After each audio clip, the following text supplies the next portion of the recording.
Hi everyone, welcome to our YouTube channel keep it simple. आज के video में हम बात करेंगे भारत के फॉरेन एक्सचेंज रिजर्व्स के बारे में, जो कि 2 सितंबर 2022 को अपने 23 महीने के लोएस्ट लेवल पे पहुंच चुके हैं। हालांकि इस बीच में जो पाकिस्तान के फॉरेन एक्सचेंज रिजर्व्स हैं वो पिछले वीक के मुकाबले 1.1 बिलियन डॉलर से बड़े हैं।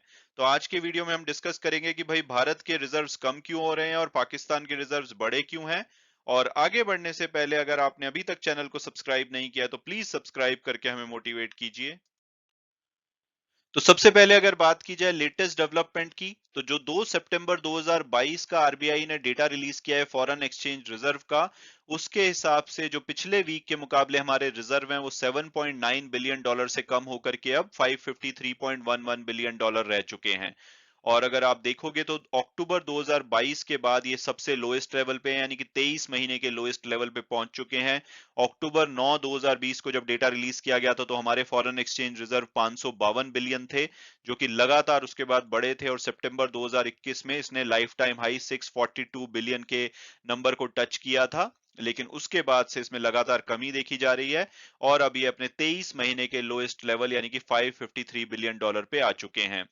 और इसमें कमी क्यों आ रही है, तो स्पेसिफिकली जो पिछले वीक में कमी आई है 8 बिलियन डॉलर की, उसको बताया जा रहा है कि आरबीआई रुपी को बचाने के लिए, क्योंकि रुपी आप देख रहे हैं कि 80 रुपए से भी ऊपर जा चुका है $1 के मुकाबले में, तो उसको बचाने के लिए आरबीआई लगातार जो अपने फॉरेन एक्सचेंज रिजर्व में डॉलर्स पड़े हैं उसको बेच रहा है। और ऐसा डीलर्स ने बताया कि 29 अगस्त को, यानी कि एक ही दिन में आरबीआई ने 1 बिलियन डॉलर के जो रिजर्व में से करेंसी थी उसको बेचा है। तो इसकी वजह से फॉरेन एक्सचेंज रिजर्व कम हो रहे हैं। हालांकि हैरानी की बात यह है कि 2 सितंबर 2022 का ये डेटा है और उसी वीक में जो हमारा रुपया है वो यूएस डॉलर के मुकाबले 80 रुपए 13 पैसे पे भी पहुंच चुका था। तो यानी कि रुपया अगर आरबीआई इंटरवेंशन नहीं करता तो बहुत ज्यादा भी गिर सकता था। और अगर हम 1 जनवरी के बाद देखें तो रुपया हमारा डॉलर के मुकाबले 6.53% गिर चुका है। इसके अलावा अगर हम इसके कंपोनेंट की बात करें तो आपको जैसे पता होगा कि 4 कंपोनेंट मिलके फॉरेन एक्सचेंज रिजर्व बनाते हैं। इसमें पहला तो होता है करेंसी, मेनली जो यूएस डॉलर में रखते हैं। इसके अलावा यूरो, जीबीपी, जापान येन में करेंसी रखी जाती है। इसमें 6.5 बिलियन डॉलर से कमी आई है। गोल्ड रिजर्व में 1.3 बिलियन डॉलर से कमी आई है। इसके अलावा जो स्पेशल ड्रॉइंग राइट और रिजर्व पोजीशन होती है आईएमएफ में, उसमें भी 50 मिलियन और 24 मिलियन की कमी आई है। और अगर हम जब से ये रशिया यूक्रेन का कन्फ्लिक्ट शुरू हुआ है तब से ही रुपए में देखा जा रहा है कि उसमें भारी गिरावट आ रही है। दुनिया भर की बल्कि करेंसी गिर रही है यूएस डॉलर के मुकाबले। तो ऐसे में 25 फरवरी यानी कि 24 फरवरी को वॉर शुरू हुआ था। 25 फरवरी को जो हमारा डेटा था फॉरेन एक्सचेंज रिजर्व वो 631 बिलियन थे। तो वहां से 80 बिलियन ऑलमोस्ट गिर चुके हैं, जिसमें कि बहुत सारा योगदान है जो आरबीआई रुपए को बचाने के लिए डॉलर बेच रहा है। इसके अलावा अगर बात की जाए और कौन से रीजन हो सकते हैं, तो दूसरा जो फॉरेन इंस्टीट्यूशनल इन्वेस्टर ने लगातार सेलिंग करी है। हालांकि पिछले अगर आप सितंबर का डेटा देखोगे तो आप कहोगे भाई उन्होंने तो 3.8 बिलियन डॉलर के आसपास की नेट बाइंग करी है। लेकिन ये जो डेटा है वो 2 सितंबर का है और पहले 2 दिन में अगर आप देखोगे तो उन्होंने लगभग 2 बिलियन डॉलर से ज्यादा की सेलिंग करी थी। तो उसके बाद उनकी नेट बाइंग आई है। तो हो सकता है कि अगले वीक के नंबर में थोड़े से रिजर्व्स बेटर होते हुए दिखाई दें। और उसके अलावा हम जो अपने फॉरेन एक्सचेंज रिजर्व है में जो फॉरेन करेंसी होती है वो डॉलर के अलावा दूसरी करेंसी में भी रखते हैं, जैसे यूरो में हो गई, ग्रेट ब्रिटेन पाउंड स्टर्लिंग में हो गई, जापानीज येन में हो गई। तो ये करेंसी लगातार वीक होती जा रही है। आप देखेंगे कि इस साल में यूरो 11.5% से ज्यादा गिर चुका है, जीबीपी 14%, जापानीज येन तो 20% के आसपास गिर चुका है। तो इस वजह से बैठे बैठे भी हमारे फॉरेन एक्सचेंज रिजर्व कम हो रहे हैं। तो ये कुछ और वजह हैं जिसकी वजह से हमारे फॉरेन एक्सचेंज रिजर्व में कमी आ रही है। और अब अगर बात की जाए कि भाई दूसरे कंट्रीज के मुकाबले हमारे फॉरेन एक्सचेंज रिजर्व कैसे दिखते हैं, तो अभी भी भारत 5वें नंबर पे बना हुआ है।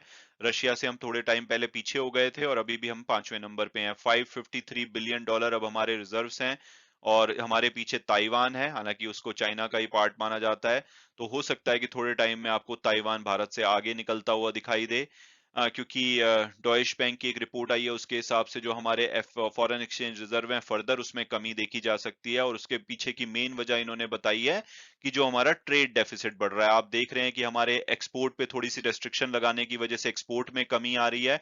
लेकिन वहीं पे जो फ्यूल के प्राइसेस बढ़ रहे हैं, गैस के प्राइसेस बढ़ रहे हैं, उसकी वजह से हमारा इंपोर्ट बढ़ रहा है।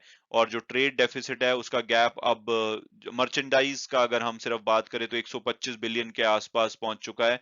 तो इस वजह से हमारे फॉरेन एक्सचेंज रिजर्व में लगातार दबाव रहने वाला है। तो हो सकता है कि आने वाले टाइम में आप हमारे रिजर्व को फर्दर गिरता हुआ देखें। हालांकि अभी भी हमारे रिजर्व काफी स्ट्रांग है, लेकिन हैरानी की बात नहीं होगी कि अगर हम छठे नंबर पे भी पहुंच जाएं आने वाले कुछ टाइम में। इसके अलावा एक अच्छी न्यूज है पाकिस्तान के लिए कि उनके जो फॉरेन एक्सचेंज रिजर्व हैं, जबकि ऐसे टाइम में आप देखोगे तो मोस्टली एशियन कंट्रीज के रिजर्व लगातार कम हो रहे हैं, लेकिन पाकिस्तान के फॉरेन एक्सचेंज रिजर्व पिछले वीक के मुकाबले 1.1 बिलियन डॉलर से बढ़कर के अब 8.8 बिलियन पे आ गए हैं। हालांकि इसमें सबसे बड़ी वजह है कि एक तो वहां पे जो बाढ़ आई हुई है उसके चक्कर में बहुत सारी उनको फॉरेन एड आ रही है, और इनका 1.2 बिलियन के आसपास का आईएमएफ से जो ईएफएफ प्रोग्राम के अंदर रिसीट आनी थी, वो इनको बताया जा रहा है कि मेजर रीजन है जिसकी वजह से इनके फॉरेन एक्सचेंज रिजर्व बढ़े हैं। हालांकि ओवरऑल देखा जाए तो अभी भी इनके मिनिस्टर्स का कहना है कि जो इनके टोटल इंपोर्ट करता है पाकिस्तान, तो इनके जो रिजर्व्स हैं सिर्फ 1 से 1.25 महीने की ही इंपोर्ट को कवर कर सकते हैं, जबकि वहीं भारत की अगर बात की जाए तो लगभग हमारे 9 महीने के इंपोर्ट हमारे रिजर्व से कवर किए जा सकते हैं। मैं उम्मीद करता हूं कि आपको ये वीडियो पसंद आया होगा और आपने कुछ नया जाना होगा। Thanks so much for watching the video and God bless you all.